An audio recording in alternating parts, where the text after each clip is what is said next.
હવે તો છે ને આ મોટી વહુએ હદ કરી છે.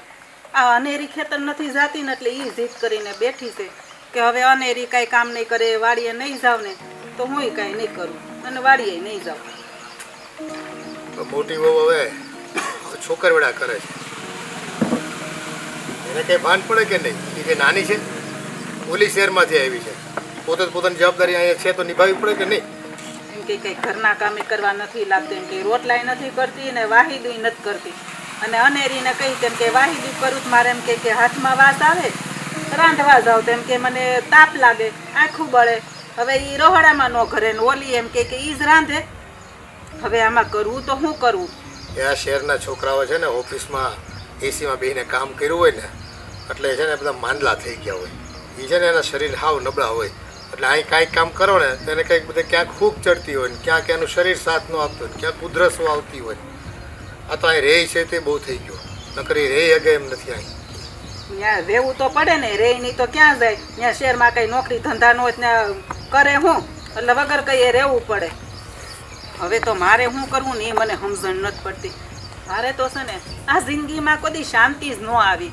પેલા મારી હાહુ હતા અને અધૂરામ પૂરું તમે કઈ મને ઓછું લોહી નથી પીધું. મેં વળી તારું ક્યાં લોહી પીધું છે કે તું મને અત્યારે ડારો દેશો? હા એ તો હવે છે ને સાનું મના બેઠા છો. આ વહુ આવીને એ પછી કાંઈ બોલતા નથી, નકર ગાળીએ ઉઠાડતા ને ગાળીએ બેહાડતા અને પાગડ વાહામાં 4 વાગ્યામાં ઉઠાડતા એમ કે ઊભી થા, આમ ખેતર જવાનું છે. હા તે પણ બાને ન ગમતું હોય તો પછી બા પછી એ મને કહી આવીને એટલે તારે કામ તો કરવું પડે ને વહેલા ઉઠીને. એ ટાણું થાય ને એટલે અમે ઉઠી જ જાતા. આ તો થોડું કઈ મોડું થયું હોય ને તો રાડે રાડ ને દેકીરો બોલાવે. આમ પાગડ વાહામાં જ ઉઠવાનું ને આમ અંધાર હોય ને ત્યાં તો ખેતરે જવાનું. હવે અત્યારની વહુને આપણે એવું કરાય? ભાઈ એ જમાનામાં બધા એ રીતે વર્તતા એટલે કરવું પડે એ કામ. હવે આજુબાજુમાં પેલા બધો પરિવારની બધી જ વહુ અને બધી જ માઓ બધી એમ કરતી હોય તો મારે પછી એમ કહેવું પડે ને તમને પછી થોડા 8 વાગ્યા સુધી ઉતાર રહેવા દેવાય. પણ એ બધું તો ઠીક, હવે આનું શું કરવું? આનો તો કાંઈક નિવેડો લાવવો પડશે ને. આ ઓલી જીજ્ઞા છે ને એ હઠ લઈને બેઠી છે. રાજને કહો, એ એને કંઈક સમજાવે. આમને એમ તમે આમાં તો એવું થાય કે ઘરે જાય ને વાડી જાય, એ વાડીમાં કોઈ ધ્યાન નહીં આપો ને તો દાડિયા આવતા બંધ થઈ જાય. એ તો છે જ ને, ઘરના આપણે 2 માણા હોય ને તો દાડિયા કામ કરે, નકર દાડિયાને એટલું જ જોવે. આપણે આમ જાય ને એ વાહેથી બેસી જાય. આ બાયો માણસ છે ને ખોટા વાત બહુ હોય. પેલી શહેરની છે તો છે સ્વીકારી લેવાની, એને પછી નથી કરતી કામ તો એને કંઈ એને ડફણા મરાય, લાકડી લઈને વાહે પડાય ને. એને કહું છું તો એ એવી કઈ 2 કામ શીખી જાય.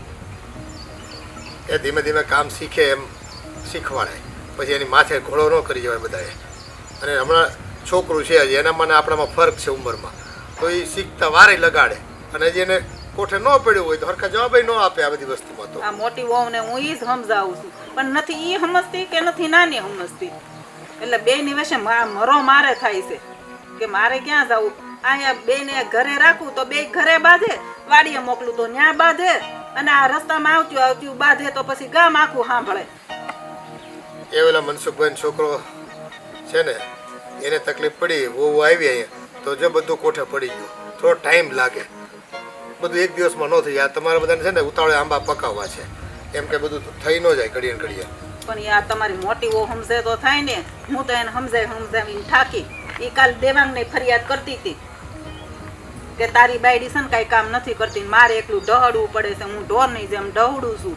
લ્યો તો હું આ નથી કામ કરાવતી? માથી થાય એટલું હું કરાવું છું ને. એ પહેલા કરતા જ હતા ને કામ, નહોતા કરતા? એ આવ્યાને કંઈ કામ વધી ગયા છે એવું તો નથી? એક બે માના કામથી શું ફેર પડી જાય? આ બાયુને આ દેખા દેખી જ હોય. અત્યાર સુધી એકલી કરતી હતી પણ એને એમ હોય કે આ દેરાણી આવી છે ને મને 2 કામ કરાવે મારે થોડોક કોરો રહી. અનેરી હાવ પણ ગાંગલી જેવા કાંઈ કામ કરે નહીં ને ખોટા બધા બેઠા રહીને આ નથી આવડતું ઓલું નથી આવડતું.